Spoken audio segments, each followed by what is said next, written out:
Levítico é o terceiro livro da Torá, parte do Antigo Testamento.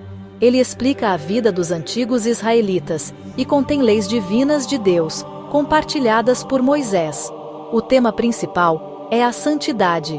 Deus é perfeitamente santo, então, seu povo também precisa ser santo. Isso afetava a vida deles por completo, não só a adoração, mas o dia a dia. A santidade guiava suas ações, tornando-os um povo separado, diferente.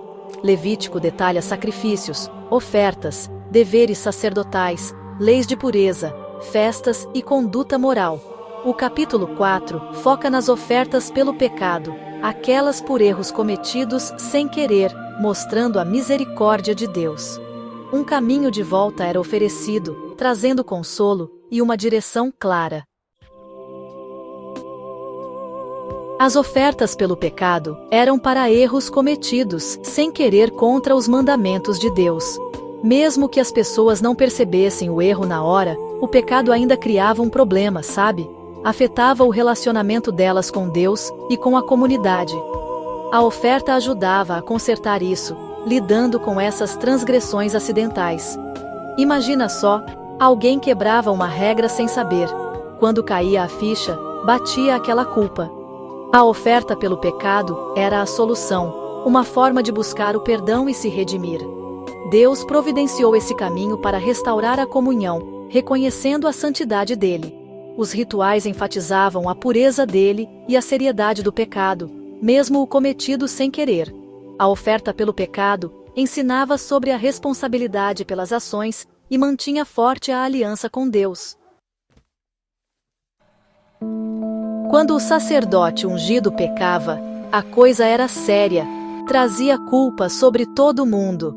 O sacerdote representava o povo diante de Deus, então o pecado dele tinha um impacto gigantesco. Ele precisava fazer expiação rapidinho pelo santuário e pela comunidade. Pelo seu pecado, ele trazia um novilho sem defeito algum, simbolizando a oferta do melhor que ele tinha. O sacerdote colocava a mão na cabeça do novilho, transferindo o pecado, e o animal morria no lugar dele. O sacerdote levava um pouco do sangue do novilho para dentro do lugar santo, aspergindo 7 vezes diante do véu sagrado e nas pontas do altar. O sangue significava vida e purificação, limpando o espaço sagrado. O resto do novilho era levado para fora do acampamento, num lugar cerimonialmente limpo, e queimado por completo, mostrando que o pecado tinha sido removido. Às vezes, a comunidade inteira pecava sem querer, fazendo algo que os mandamentos de Deus proibiam. Quando eles percebiam essa culpa coletiva, precisavam buscar a expiação. A comunidade trazia um novilho sem defeito, parecido com a oferta do sacerdote.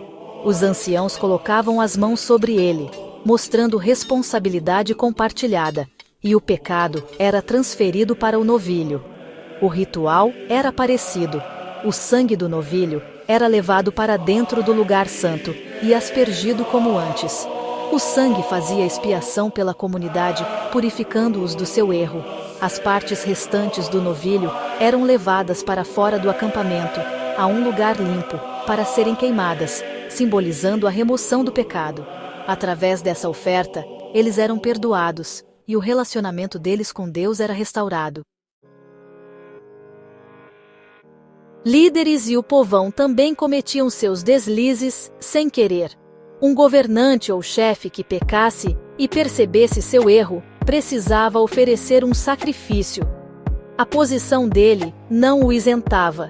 Ele era responsável por suas ações. Sim, senhor. O líder trazia um bode sem defeito. Colocava a mão na cabeça dele, transferindo seu pecado específico. E o bode era abatido.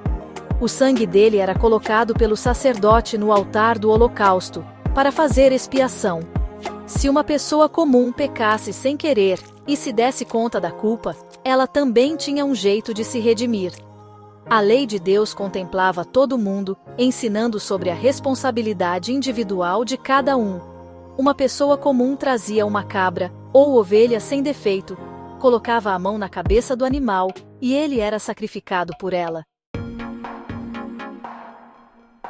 A exigência de um animal sem defeito era fundamental, representando uma oferta perfeita. Isso simbolizava pureza e dedicação, mostrando reverência a Deus. A imposição das mãos era um ato simbólico de transferir o pecado para o animal, que então se tornava o substituto. O uso do sangue era central, representando a vida do animal e usado para expiação e purificação do pecado. Partes específicas do animal, geralmente as porções de gordura, eram queimadas como a porção de Deus, produzindo um aroma agradável. Isso completava o ato sacrificial, mostrando a dedicação total da oferta e restaurando o pecador. Essas leis tinham um significado espiritual profundo, ensinando a seriedade de todo o pecado. Até o pecado sem querer separava de Deus, tornando a expiação necessária.